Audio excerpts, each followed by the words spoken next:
Just one match can make someone a star in pro wrestling, but a single match can also send a career spiraling, like it did for these wrestlers who got the boot after the bell rang. Mr. Kennedy was a big presence on WWE TV in the mid-2000s. The brash, loudmouth, and bleach blonde Green Bay native looked poised to become a breakout star. His quick call-up from Ohio Valley Wrestling to the main roster led to plenty of early success, including capturing the United States title and the Money in the Bank briefcase. Unfortunately, his run with the company would come to a premature end, following a 10-man tag team bout on an episode of Raw in May 2009. During the match, Kennedy would accidentally drop Randy Orton on the back of his neck in an awkward fashion. In the aftermath, the Viper would blast Kennedy for the mishap and go straight to WWE head Vince McMahon to express his frustration about the incident. He also convinced fellow main event superstar John Cena to raise concerns over Kennedy's performance. A few days later, Kennedy was gone from the company. He never returned, instead working with Impact Wrestling and on the independent scene throughout the 2010s under his real name, Ken Anderson. In an interview with WrestleZone following his departure, Kennedy admitted there were a number of issues leading up to his WWE exit, but he believes the complaints from Orton and Cena were the final straw. He said, "I wouldn't say that's what got me fired because there were so many other things before that. It was like they were looking for a reason to get rid of me." That was all my fault. I am responsible. Nobody did anything to me. I did it to myself. In the mid-2010s, one of the most despised heels in WWE was none other than Brad Maddox. After coming through the Florida Championship Wrestling Developmental Program, Maddox was called up to the main roster as a referee. During a Hell in a Cell bout between Ryback and CM Punk in 2012, Maddox would turn heel before going on to become the Raw General Manager. After finishing up his role as an on-screen authority figure, Maddox would begin working as a wrestler once again, mainly competing in undercard matches on the house show circuit and on WWE Main Event, in both singles action and in a tag team with Adam Rose.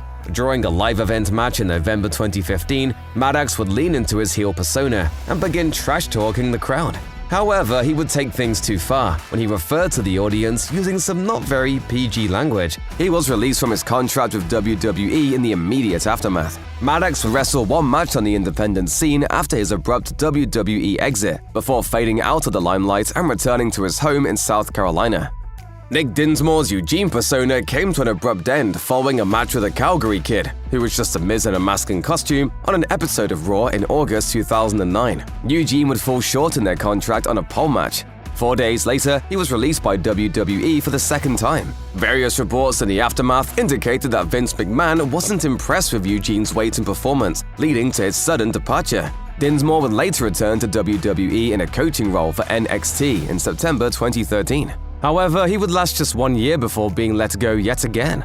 After moving on from WWE, Dinsmore would work the independent scene across the United States, including running his own promotion in South Dakota before retiring from active competition in 2021. After WWE purchased WCW in 2001, Marcus Buff Bagwell and Booker T had a main event bout on Raw for the WCW World Heavyweight Championship. The match would end in a no contest after interference from Stone Cold Steve Austin and Kurt Angle. But many would criticize the encounter, with some describing it as the worst match ever at the time. It was the only WWE match Bagwell ever had. 1 week later, Bagwell would arrive at the Raw television tapings and be informed that his time with WWE would be coming to an end immediately. His efforts in the clash with Booker T, in addition to his backstage attitude issues and an altercation with Shane Helms, were to blame. I walked in a room with Vince, Jim Ross, and Johnny Ace. It took me 5 minutes to realize I was getting fired. There were also reports that Bagwell faked an injury prior to the SmackDown tapings the night after his match with Booker T, a story which he has since denied. The initial plans for WCW and WWF were set to have them as separate brands, but the Bagwell match ultimately led to that idea being scrapped.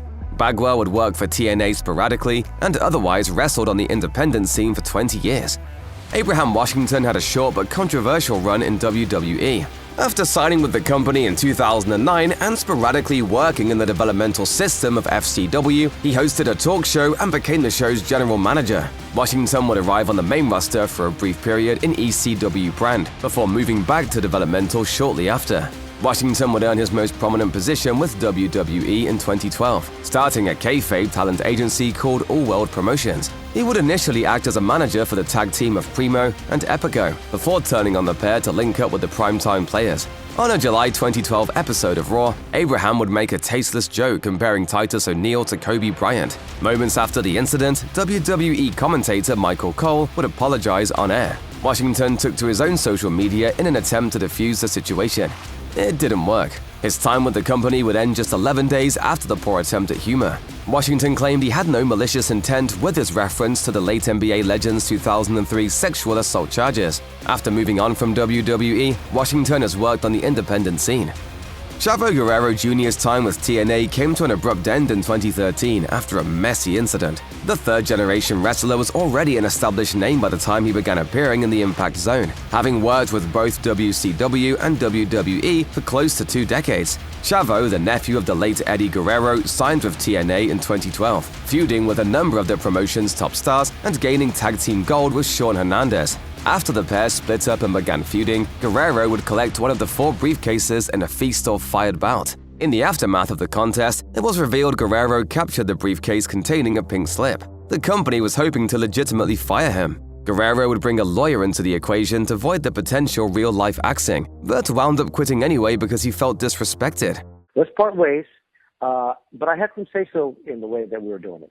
Following his departure from TNA, Guerrero would go on to work with Lucha Underground for 5 years, before a short stint with AEW as a manager.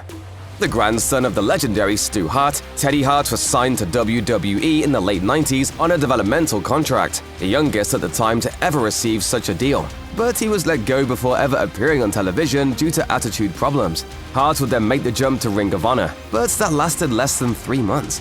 Following a losing effort in a steel cage match in New Jersey in November 2003, Hart scaled the structure and performed several high-flying moves, including a shooting star press and moonsault off the top of the cage onto some unsuspecting wrestlers below. ROH fired Hart for his antics, which he later attributed to suffering a concussion during the bout. In the years that followed, Hart would return to WWE on a handful of occasions before wrestling 2 more matches with ROH. The 43-year-old has since worked across the United States and abroad on the independent scene, in addition to stints with both TNA and MLW. The Ultimate Warrior had a volatile relationship with WWF during his various tenures. The man behind the face paint had a falling out with Vince McMahon, leading to his first departure from the promotion in messy, high-profile fashion. In the lead-up to SummerSlam 1991, Warrior got into a pay dispute with McMahon.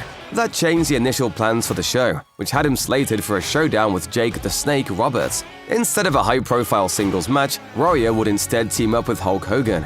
Immediately after the bout, he was informed via a letter from McMahon that he was suspended for jeopardizing the pay-per-view due to his demands and threats. The letter stated, "You threatened to stay at home, thereby not even appearing at Titan's major summer pay-per-view event, SummerSlam.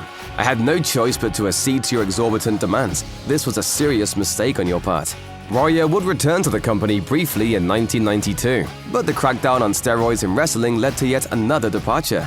His final run came in 1996, in which he defeated Triple H at WrestleMania 12, but again had a falling out with McMahon after missing several house shows. The majority of his issues with McMahon were spotlighted in the WWE-produced 2005 documentary, The Self-Destruction of the Ultimate Warrior. The two ultimately patched things up in 2014, just prior to Warrior's WWE Hall of Fame induction and sudden death. After winning an Olympic gold medal with a broken neck no less, Kurt Angle signed with WWE in 1998, going on to have one of the greatest rookie years in the history of the business and become a multi-time world champion. The pace and intensity at which Angle performed would eventually take a toll on his body, and following a match with Sabu on the rebranded version of ECW in August 2006, the Pittsburgh native went directly to WWE boss Vince McMahon to ask for his release. With a buildup of injuries stemming from both amateur and pro wrestling, as well as a growing addiction to painkillers, Angle was desperate to move on from the hectic schedule WWE superstars were expected to keep up and force the issue with McMahon, who obliged, given the pair's tight-knit relationship. And I knew I had to get out of this environment, at least for a little while. Later that year, Angle went to TNA and became an instant main event attraction for the promotion, feuding with the likes of Samoa Joe and AJ Styles, before ultimately returning to WWE for a Hall of Fame induction and retirement tour from 2017 to 2019. Since hanging up the boots, Angle has appeared sporadically for WWE in non-wrestling roles and has remained in the public eye with his weekly podcast. Peyton Royce had a mixed tenure with WWE after first signing with the company's developmental program in 2015, alongside her close friend and tag partner, Billie Kay. The pair burst onto the scene during the hottest period of NXT, competing in both singles and tag team competition as the Iconics, before earning a main roster call-up in April 2018. Royce and Kay went on to capture gold together at WrestleMania 35 the following year, before ultimately splitting up and going their separate ways in August 2020. Royce went on WWE's weekly post-show Raw Talk to vent her frustrations over a dissipating singles push. She said that she was haunted by her own potential in the wrestling industry. Her seemingly shoot promo led to an opportunity against champion Asuka on the March 2021 episode of Raw, which saw the Aussie come up short. Unfortunately, her performance in the match after pushing for an opportunity wasn't enough to convince the promotion's decision-makers, and Royce was released from her contract. Since her departure, Royce has worked with Impact Wrestling and across the independent scene, while also taking time away from active competition to start a family with her husband, AEW stalwart Shawn Spears. WWE and real sports have long gone hand in hand. The likes of Mike Tyson, Lawrence Taylor, Floyd Mayweather, and Rob Gronkowski have all had featured roles at WrestleMania, and former two-time UFC heavyweight champion Cain Velasquez looked to follow in their footsteps. After retiring from MMA in 2019, Velasquez would begin working for the Mexican promotion AAA, where he had 2 matches before signing with WWE later that same year. He debuted alongside Rey Mysterio in October on SmackDown to confront his former UFC rival Brock Lesnar. In his debut match for the company at Crown Jewel 2019, the 41-year-old would challenge for the WWE Championship, losing in just over 2 minutes. Velasquez was initially planned to appear at the Royal Rumble in January 2020, but succumbed to an injury and was released from his contract in April. Velasquez returned to the ring for AAA in 2021. However, his comeback was cut short after being charged with attempted murder relating to an incident in February 2022. Velasquez would ultimately be released on bail and allowed to compete for AAA once again in November of that year as he awaits a trial date in 2024.